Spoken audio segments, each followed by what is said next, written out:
explicar dos problemas de estequiometría en reacciones químicas.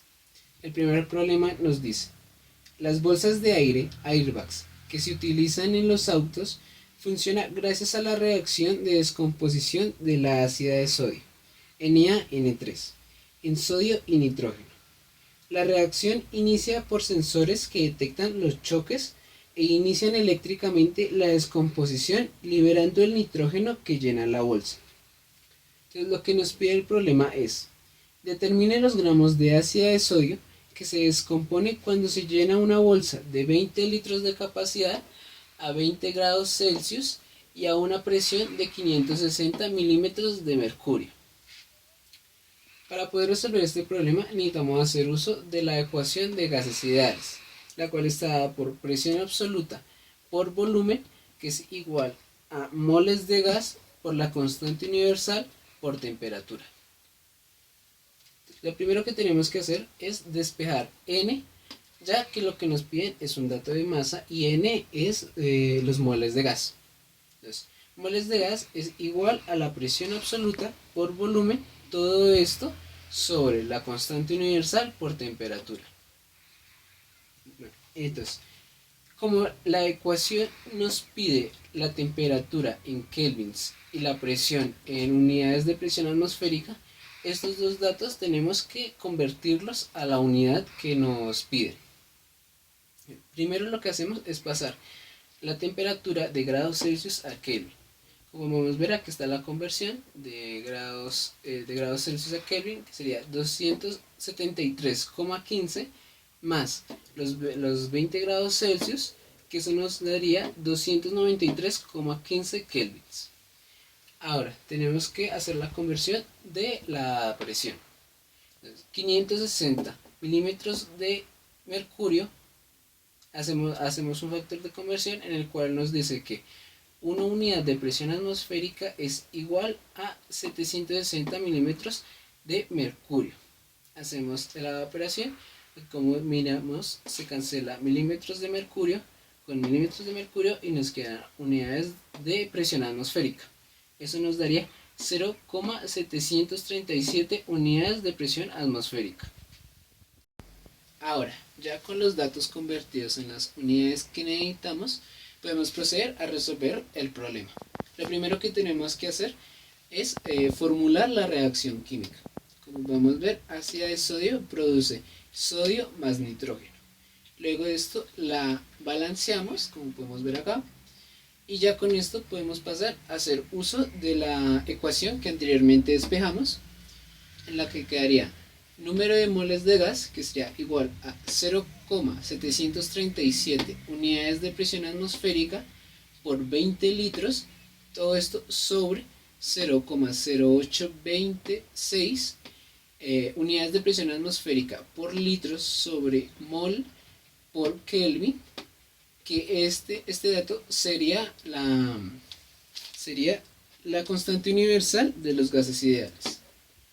Esto por 293,15 kelvins, que sería la temperatura. Entonces ahora lo que hacemos es cancelar unidades de presión atmosférica con unidades de presión atmosférica, litros con litros y kelvins con kelvin. Esto nos dejaría mol, entonces por lo que el dato nos quedaría en moles, y al hacer la operación nos daría 0,061 mol de nitrógeno. Ahora, ya con este dato podemos pasar a saber la cantidad de ácida de sodio que se necesita para producir esta cantidad de nitrógeno.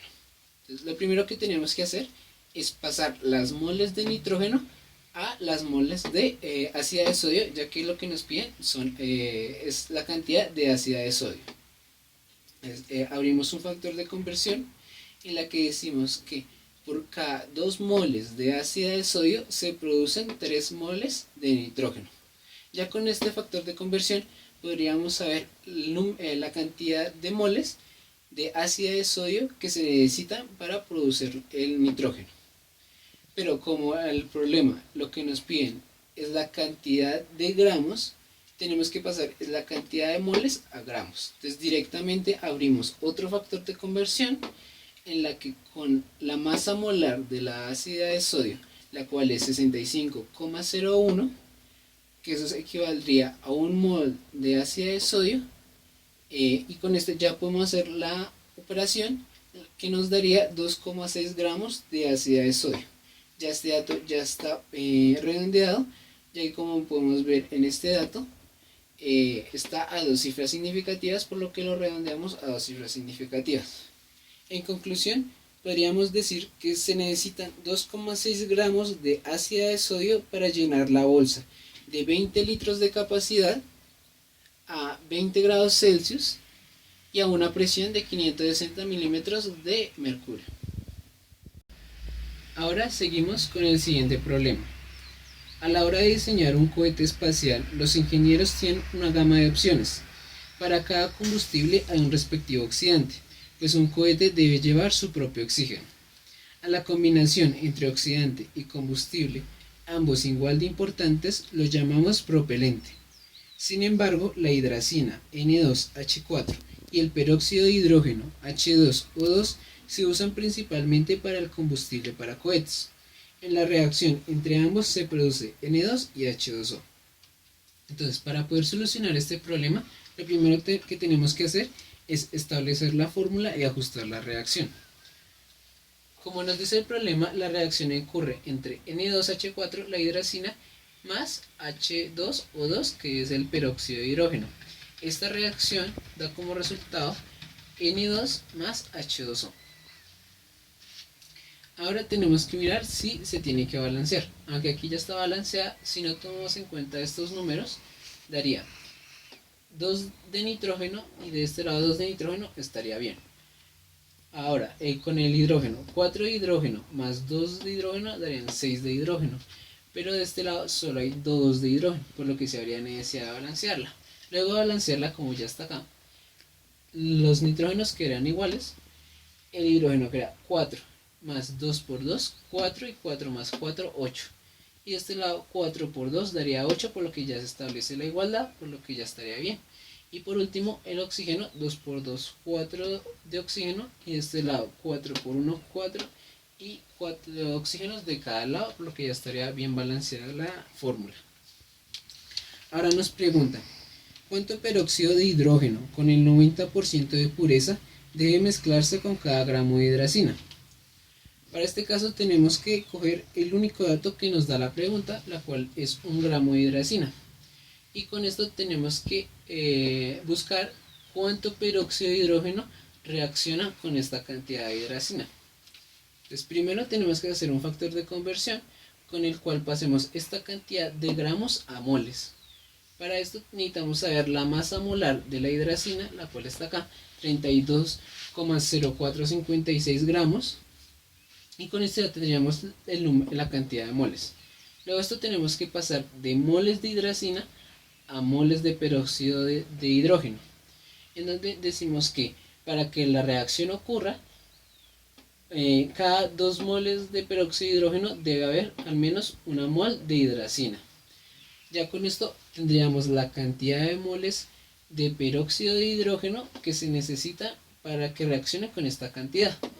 Luego de esto tenemos que pasar esa cantidad de moles a gramos. Entonces, para esto también necesitamos la masa molar del peróxido de hidrógeno, la cual está acá, 34,0138 gramos sobre 1 mol de peróxido de hidrógeno, para poderlo pasar a gramos. Pero recordemos que nos piden el peróxido de hidrógeno con el 90% de pureza. Si hiciéramos el factor hasta acá, quedaría como si el peróxido de hidrógeno estuviera al 100% de pureza. Por eso es que tenemos que abrir un último factor de conversión para la pureza, en donde decimos que cada 100 gramos impuros reaccionan 90 gramos puros. Al ya hacer toda esta operación, quedaría que nos daría 1,911 gramos de peróxido de hidrógeno, que al redondearlo por una cifra significativa, ya que aquí solo hay una cifra significativa, nos daría 2 gramos de peróxido de hidrógeno. En conclusión, podríamos decir que deben mezclarse 2 gramos de peróxido de hidrógeno al 90% de pureza por cada gramo de hidracina.